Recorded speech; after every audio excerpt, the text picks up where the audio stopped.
Good morning বন্ধুরা, কেমন আছো? আশা করি সবাই ভালোই আছো। আমিও ভালো আছি। তোমাদের সামনে দীপিকা চন্দন ব্লগের নতুন একটা ভিডিও নিয়ে চলে এলাম। দেখো, এখন আমি বাড়ি থেকে বেরিয়ে পড়েছি, এখন স্টেশনের দিকে যাচ্ছি। দেখো, সামনেই ট্রেন দাঁড়িয়ে আছে। আমি আস্তে অত হুটোপাটা করে লাভ নেই, আমি আস্তে আস্তে যাচ্ছি হেঁটে। এবার আমি ট্রেনে উঠে পড়বো। দেখছি কোন সিটটায় বসা যায়। জানালার পাশটায় বসে পড়লাম।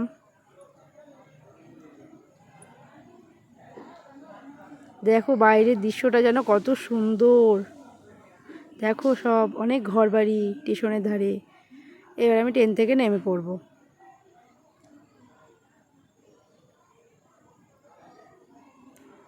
ট্রেন থেকে নেমে পড়েছি, এবার আমি রাস্তার দিকে হাঁটতে শুরু করলাম। দেখো কত ভিড়। দেখো অনেক সবজি ট্রেনে উঠাচ্ছে। ট্রেনটা আমাকে রেখে চলে গেল। এবার আমি রাস্তার দিকে হেঁটে যাচ্ছি। সবাই আমার দিকে তাকাচ্ছে। কি বলবো, আমার নিজের আমি ফার্স্ট টাইম ব্লগ করছি, আমারও প্রচণ্ড পরিমাণে লজ্জা লাগছিল। এই দেখো, কিছু সামগ্রী কেনার জন্য ছিল, তাই আমি দোকানে চলে এলাম। এই দেখো আমাকে দিচ্ছে এগুলো দরজায় লাগানোর জন্য। এবার আমি টোটো ধরে চলে গেলাম। টোটোতে উঠে পড়েছি। এই দেখো, আমার প্রচণ্ড পরিমাণে খিদেও পেয়েছিল। কি করব, সামনে দেখলাম পরোটার দোকান। আমি টোটোওয়ালাকে বললাম, দাদা একটু দাঁড়ান, আমি দুটো পরোটা কিনে নিই। এই দেখো সেই গরম গরম পরোটা। এই দেখো, আমি এসে দেখছি মিস্ত্রি কি বলবো আর, দাঁড়িয়ে আছে। এই দেখো জানালার দরজার সব চোকাট। তাই মিস্ত্রি আমাকে বলছে কি, দেখো এগুলো মানে কেমন করলে ভালো হয়, ডিজাইনটা খুব ভালো হয়েছে। এই দেখো, এই দেখো একটা বেডরুম, মাটি ফেলাও হয়ে গেছে। এই দেখো টয়লেট। এই দেখো সেই দরজার আমাদের চোকাট। একটু কালার করছে, যেমন কাঠটায় পোকা না লাগে, একটু ওর সঙ্গে একটু কোন কি একটা মিশিয়েছে, দিয়ে একটু হালকা হালকা করে কালার করছে।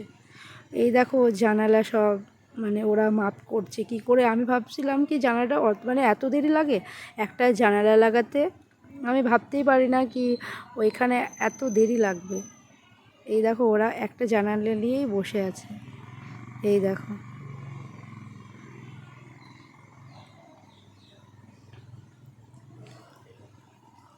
দেখো কি করে ওরা জানালাটা ধরে আছে, প্রচণ্ড পরিমাণে ভারী। এই দেখো, ঘরে অল্প একটু মাটি লাগতো, তার জন্য এখানে মাটিগুলো নিয়ে চলে এলো। আমাদের যেটুকুটা মাটি লাগতো তার থেকে প্রচণ্ড পরিমাণে মাটি বেশি হয়ে গেছে। তো কি করবো বলো, ভিজে মাটি প্রচণ্ড ভারী। দেখো ওরা দুজন মিলে চেড়ে নিল।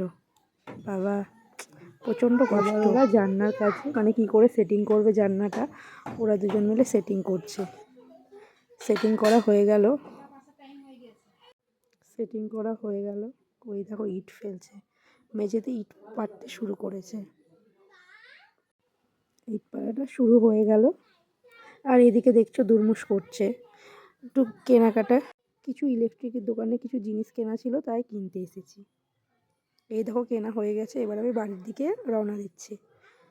এই দেখো, কী করবো বলো, একা মানুষ, তোমার দাদা তো আর বাড়িতে থাকে না, এর জন্য ভাবলাম একটু সবজিও কিনে নিই। এই দেখো আমি শাক কিনেছি, অনেক সবজিও বাজার করেছি। এবার স্টেশনে বসে আছি। দেখো সবাই ট্রেন ধরার মতো আমার মতো বসে আছে। এই এলো, দেখো ট্রেন চলে এসেছে। আমার ভিডিও যদি ভালো লাগে আমাকে সাবস্ক্রাইব করে